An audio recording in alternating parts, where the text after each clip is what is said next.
Hey everyone, I'm Pastor Jay and welcome to Simple Church Online.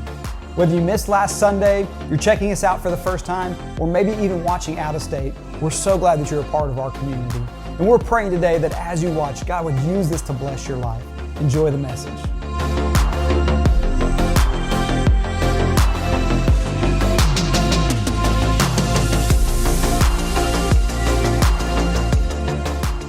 I'm the youth director, and so we have Wednesday nights here at Simple, and it is just always such a fun time. I absolutely love it on Wednesday nights. I love it here on Sunday mornings. I love you guys. This is just my favorite place in the entire world.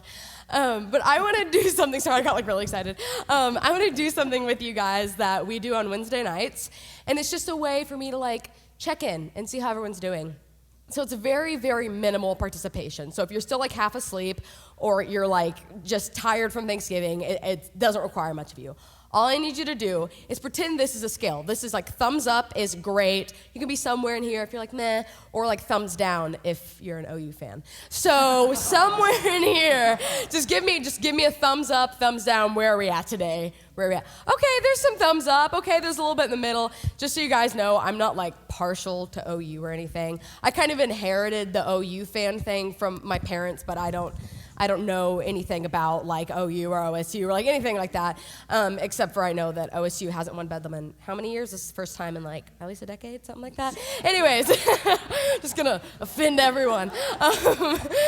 Anyways, I'm glad to see that so many of you guys are thumbs up or somewhere in the middle. I'm glad you guys are having a good day. I personally am doing pretty great. First of all, my sister and her husband are here, and I love them so much, and they're amazing. Everyone here loves them, and so can't blame you guys. However, I am sick again, and I say again because last time I preached a Sunday morning, I was also sick, so I don't really know what that means. A little bit weird of a coincidence. But fun fact about me, I have an antibody deficiency, which basically means my body hates me and it wants me to be sick all the time. And so if someone that has a stuffy nose looks at me, it's boom, pneumonia for 2 weeks. And it's just an absolute nightmare. But it's okay because I think there's residual monster on this microphone, and it's basically ammonia in my face, just killing everything in my body. So it's fine. But in honor of the fact that last week was Thanksgiving, and I hope you all had a fantastic Thanksgiving and got to enjoy your families and everything like that. And we're finishing up our series, Content Creator. Something I wanted to do was just share with you guys a list of some of my favorite things, just things that I'm grateful for or things that I loved in this past week that just made me smile. And so I just want to share that with you guys because I think it's awesome to talk about the things that you like and the things that are good. For those of you guys that know me, I love everything and everyone all the time in all circumstances. So for me to narrow this list down was one of the harder things I've ever done in my life. But I narrowed it down to 8, so I wouldn't waste my whole time just talking about these things. But I want to share this with you guys. It won't be quite as funny as the thank you note segment. These are just things that I genuinely like. I'm not trying to offend a bunch of people by this list. So, number 1. Ham and mashed potatoes, right? Yeah. Not turkey, ham and mashed potatoes, yes. Y'all are the ones with your head screwed on straight. Number 2, this one might be a little controversial because some people hate this, but when dogs are under the table when you're eating and they put their head on your lap because they want your food. I love that, and I think it's the cutest thing in the world. I'm sorry, I started giggling. I just love that. Number 3. Roller coasters, right? We got to go to Silver Dollar City over break, and it was just, man, that was awesome. We got to borrow some of those Trailblazer passes, and so we got to ride a bunch of them. It was great. It was a good time. Number 4, getting to hear Pastor Matthew Reed, a.k.a. Rito, speak last Sunday, right? Yes, Rito, you are amazing and phenomenal, and I love you. Number 5, Starbucks. Right? Yeah, that's right. Okay. See, the people cheering are the ones that have gotten to the point where they understand that hating things that are popular no longer makes you cool. Just drink the pumpkin spice latte, get over it. It's whatever. Number 6, nose spray. See the fact that I am sick. Number 7, the fact that our amazing Pastor Jay has started drinking water. Yes. We totally bullied him into it, and he bought one of those giant jugs that's by the hour, and now he drinks a bunch of water, so You're welcome. Made you healthy. Number 8. This one is for, I'd say, the Howards specifically. This is the last one. The greatest artist of our generation, Taylor Swift. Emma's a Swiftie. She gets it. We love her so much. But just to say, if you guys are wanting to work on like being more grateful, or you have a hard time seeing the good things in life, or whatever it is, if you just want to put yourself in a better mood, I highly recommend starting a list like this. Like we actually talked about this a couple Wednesdays ago. We talked about being grateful and practicing gratitude, and it's so easy to get caught up in the negative things in life when there's so much negativity coming at you all the time and you feel like you're drowning in it. To take time and intentionally seek out the good things so you can write them down and you can dwell on them.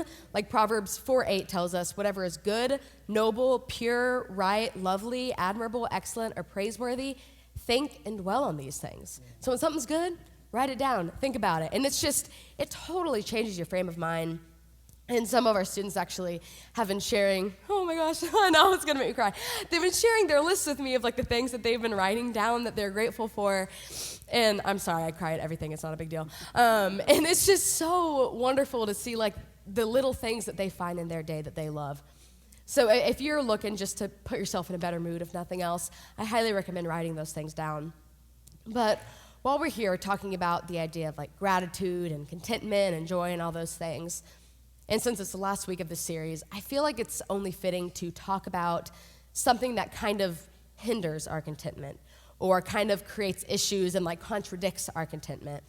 And it is very prevalent in today's time. And what I want to talk about is the idea of tolerance, or having to deal with people that maybe we disagree with or maybe that we don't like. Because I don't know if you guys have been paying attention, but a couple things have happened in the past few years, and now everyone is angry at everyone else all the time about every little thing. Would you agree? Yeah.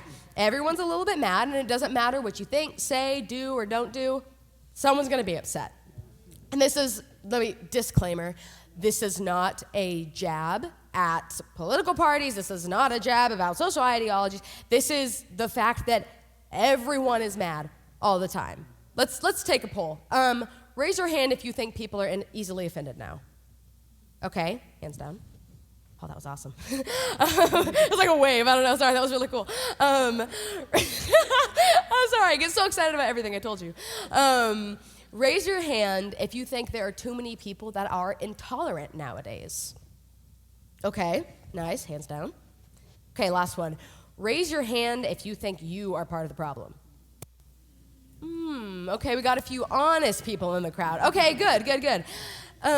Here's the thing, is you are going to come across so many people that are difficult to be around, no matter what. You cannot avoid it. Because here's the thing, to love people or to know people or even just to exist in the same vicinity of people is to run the risk of getting into a place where you have to tolerate them instead of embrace them because people are imperfect.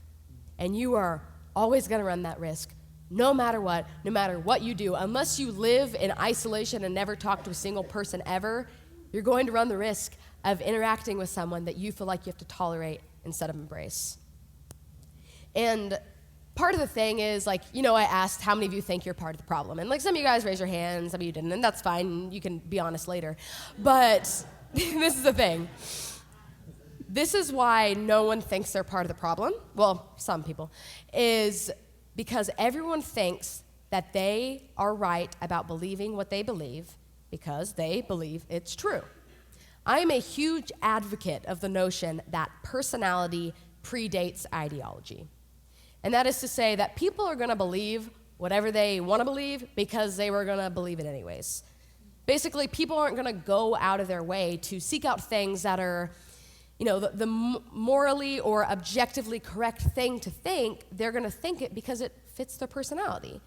Like, for instance, I kind of have this running theory that people, this is just one component, there's a million different things, but people tend to exist on a spectrum of either justice-driven or compassion-driven. And I think that's very intentional because that reflects the heart of God.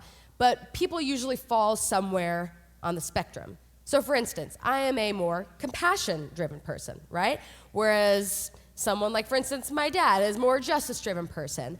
And it's great. It's a good thing that we were all created differently because there are a million different assignments and designs for us, and that's great.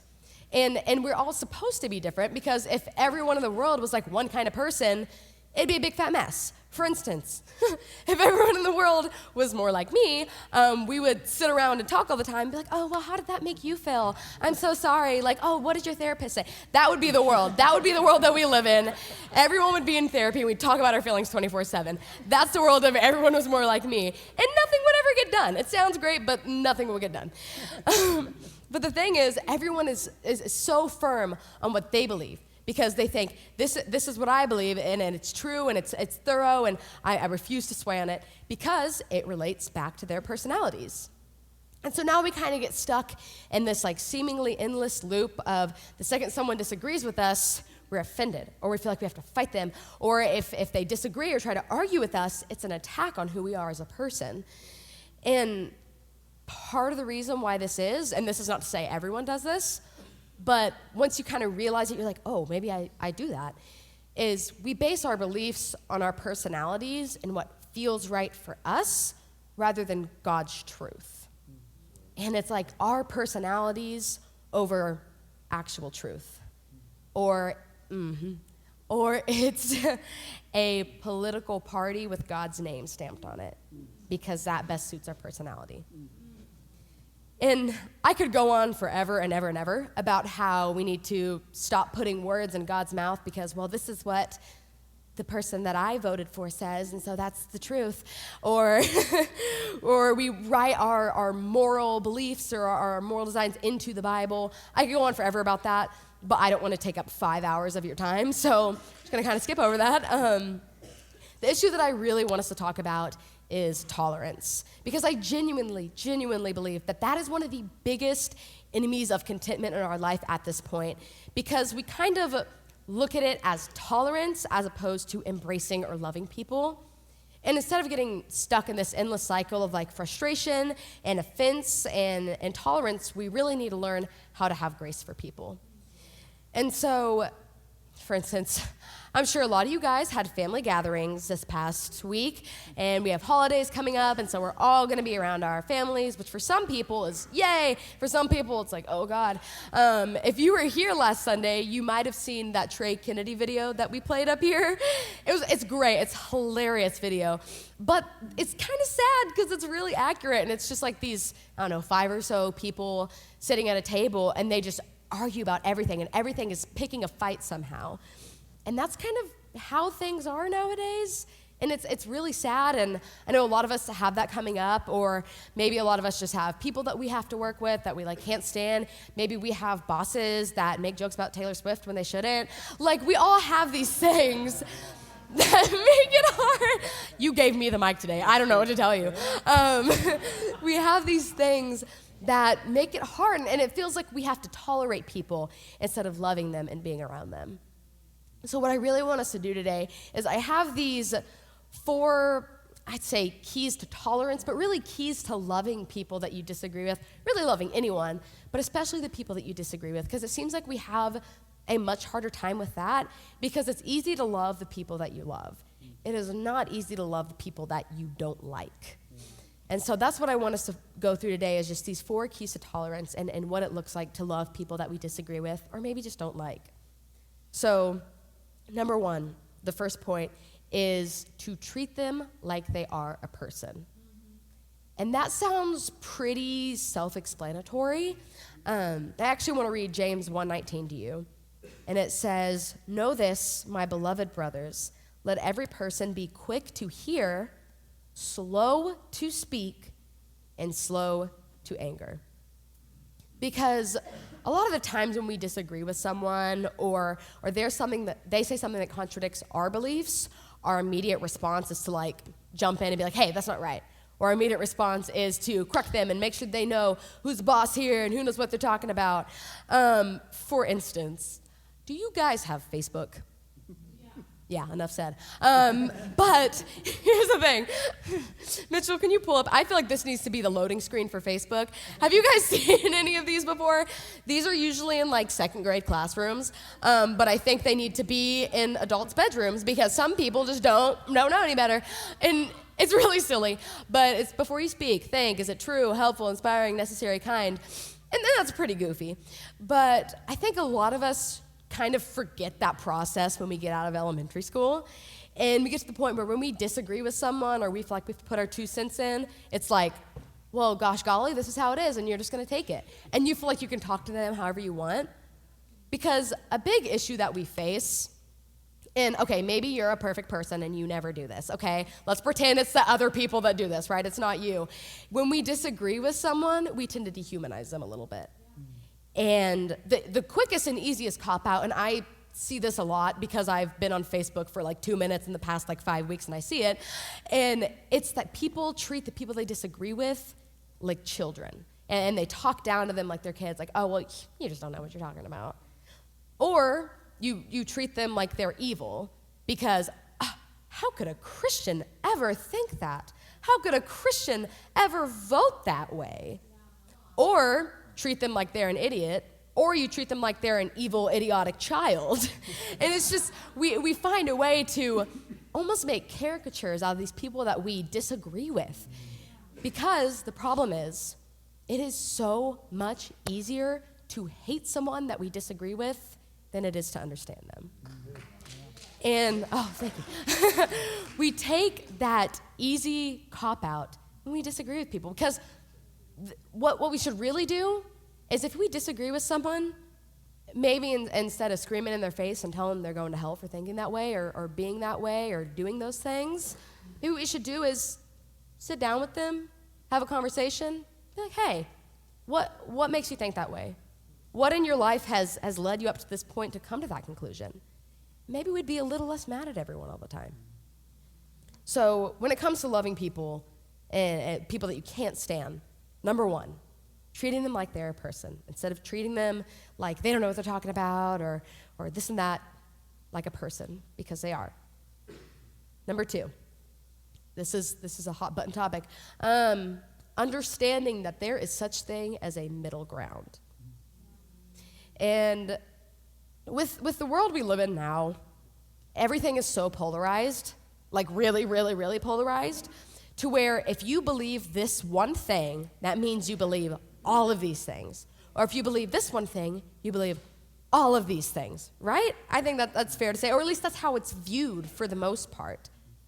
And if I'm being honest, I think that one of Satan's biggest and probably most effective, at least the way it looks, tactics is division, is to separate people. Because if you belong to Jesus Christ and he has restored your soul and he lives within you and he leads your life, Satan can't destroy you, but he is sure as heck going to try to divide you. He's going to try to separate you. And a broken world needs a united church.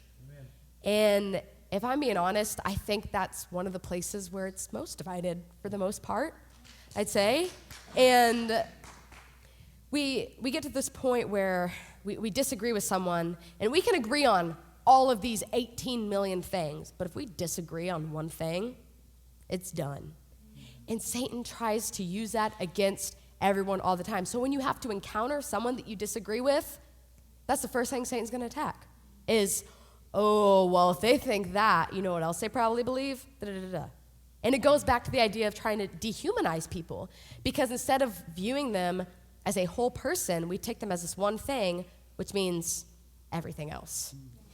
And I'm totally going to botch this, but Rita, I might need you to help me out. There's this theory, I can't remember what it's called, but it's basically like this idea, it's a psychological theory, this idea that people kind of like fill in gaps in their brain. You know that picture with the triangle and the 3 circles that I'm talking about? Can't remember what it's called. But anyways, he majored in psychology. But the thing is, basically the principle goes that when we don't get the whole picture of something, we fill it in our mind. And we make assumptions so that way we can view it as a whole thing. And we do that with people so often. And when we disagree with them or they say one thing that contradicts us, it's, okay, so they believe X, Y, Z, and they're a horrible person, and they're out of my life. Yeah. Instead of understanding, okay, maybe we disagree on this, but that's okay, because there's a middle ground, there's a common ground, there's somewhere we can agree. So number one is just treating them like they're a person. Number two, understanding that there is a middle ground. And number three, for all you out there who think I'm just saying you need to lay down and take it, pick your battles. There is a time and a place where you have every right, and I'd even say should, stand up for what you believe in, and you should advocate for what is right. And that is great, but it's not picking fights all the time for the sake of picking fights. For instance, y'all know my boy Jesus, right? He was a cool guy, okay? And he was peaceful and he was loving. But there are a couple stories in the Bible I'm like, dang, okay. And one of them, he goes in the temple, starts flipping tables because they're collecting money, and it's just, they're basically like defrauding the system, and they're using the temple as like a way to get money, and it's a whole mess. But Jesus goes in and starts flipping tables, and he starts picking his battle. Like, there are hills that we can die on. You don't gotta die on every hill, okay? You are going to wear yourself out if we are dying on every single hill just because we deal with people that we disagree with. And here's the thing. I want to read, first of all, James chapter 1, verse 20. It's the follow-up to, it says, first verse says, quick to hear, slow to speak, slow to anger. Verse 20 says, for the anger of man does not produce the righteousness that God desires. Because for a lot of us, when we're trying to pick our battles, what we look at it as is, oh, well, I'm righteously angry. Oh, well, I'm angry on behalf of God. I'm angry because this isn't correct or that isn't correct. And sometimes I'd say that's very true. And there are many instances in which it is righteous anger. But I think for a lot of us, sometimes it's not righteous anger, it's self-righteous anger. Because, okay. I think a lot of the time, the whole thing that Paul talks about, seeing a speck in your brother's eye when you have a plank in your own. I think a lot of us get to that point sometimes where we see all these other sins lined out and we're like, oh, well, that's a sin and you're a bad person because you're doing X, Y, Z, but you're kind of doing that to disguise your own sin and be like, well, this sin is worse. I have my own sin, but your sin is bad, right? And we think our anger is justified in that way, right? Because we say it's righteous anger. And what I want to say is if you really want to know if your anger is justified, and you really want to know if the way that you're speaking to people or the way you're proclaiming things is actually justified, the question you need to ask yourself is, are the things I'm saying leading people to Jesus? And if the answer is no, maybe don't post about it on Facebook. Maybe don't get in an argument in the comments section because you think it's righteous anger when really you just want to yell at someone because they disagree with you. Because, man, I'll get to the rest of this in a second, but we don't always have to open our mouths about everything because I think that's a big reason a lot of people are disenfranchised with the church because we pick fights where it's not our business to pick fights. And that leads me into my fourth and final point. And what I want to tell you guys for the last one, when you're dealing with people you disagree with, or you're dealing with people who you think are incorrect about the way that they believe, is never be unwilling to change your mind. So I want to read Proverbs chapter 3, verse 5. And it says, trust in the Lord with all your heart, and what? Do not lean on your own understanding.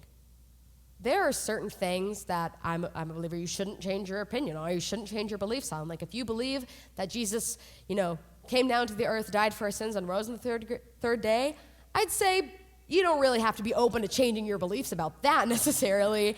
But there are certain things where we get so entrenched in our own views that we refuse to look at other people like they're people because we think, well, I'm right, so why do I have to listen to them? And what I would want to ask about this is when you're arguing with someone and you think, well, I know I'm right, I know I'm right, I know I'm right, I know I'm right. Okay, fine. If you know you're right, more power to you, whatever, go on with your life, okay? When you're disagreeing with someone, specifically someone that has different beliefs than you, are you trying to make a difference or are you trying to make a point? Are you trying to say, I know what's right. I have everything figured out in the world and I am a genius and everything that comes out of your mouth is stupid if you disagree with me. Because a lot of the time that's what it boils down to, is we are just trying to make a point and we're trying to prove something.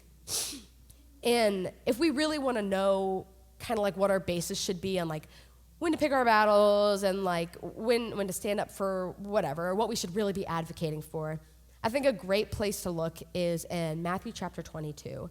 And basically what's happening here is the Pharisees come up to Jesus, and it kind of seems like they're trying to trick him a little bit, like, oh, do you really know your Bible? And it's Jesus. But they ask him, what is the most important law? And Jesus' response, he's just like, boom, like, eat it. Okay, this is what he says. He doesn't actually say eat it. Oh my gosh, I'm so sorry. Matthew chapter 22, verse 37 through 40. And he said to him, you shall love the Lord your God with all your heart, with all your soul, and with all your mind. This is the great and first commandment. And the second is like it. You shall love your neighbor as yourself. And this is a big point, I think. On these two commandments depend all the law and the prophets. So you have to think, at this point in time, he's talking to the Pharisees. Their whole religion is based on the law and the prophets, or as we'd call it, the Old Testament. And that's all they know. That's all they know about faith. That's what they believe in. And Jesus is telling them, everything you know to be true about religion is based on loving God and loving people, and that's it. Those are the two great laws. And he's saying, everything you know, based on loving God, loving people. He made it very simple for us. And what I think is so cool about this verse, it's very freeing, because you know what Jesus never told us we had to do? Be right. He never told us we had to be right all the time and make a point all the time and correct people all the time and get on fights in the Facebook comments all the time. He told us love God and love people. And I'll work the rest out, basically. Like this is my battle to fight. Love God and love people. And he's telling us that's our assignment. And I think for a lot of us, when we get so obsessed with our opinions and the things that we think, we let that turn us into like kind of bitter, jaded people, or like at least people that seek out fights sometimes. And so what I want to encourage you with is, don't let your opinions override your appointment. Our appointment is to love God and love people. And if our opinions get in the way with that, something's got to give. And if I were you, I'd let go of your opinions. Yeah. I would not let go of what Jesus Christ himself said are the greatest commandments of loving God and loving people. Now, before we wrap up, I just want to leave you guys with just one more thought, because it's kind of the overarching view. And if you guys heard nothing else I said today, I hope this is what you take away. When it comes to either dealing with your families or dealing with coworkers or just random people or people on social media, whatever it is. When it comes to the choice of either being right or being loving, err on the side of love. Okay, let's pray together. Dear Lord, I thank you for this day, and I thank you for your grace for all of us, because we are all broken people, we are all messed up people, and none of us have it figured out. None of us really know 100% how to navigate this world. And Lord, I just pray that you would allow us to offer the same grace to others. When we disagree, when we have people that we feel like we need to correct or pick fights with, people that have different opinions with us, Lord, I just pray that you would help us give them the same grace that you have given us. In Jesus' name I pray. Amen. Once again, thank you for stopping by today. We'd love for you to be a part of our family at one of our services at 9 or 11 on Sunday. You can find out all of our information at simplechurchtulsa.com. And we'd love to pray for you any way we can, so please message us, and we hope you have a great week.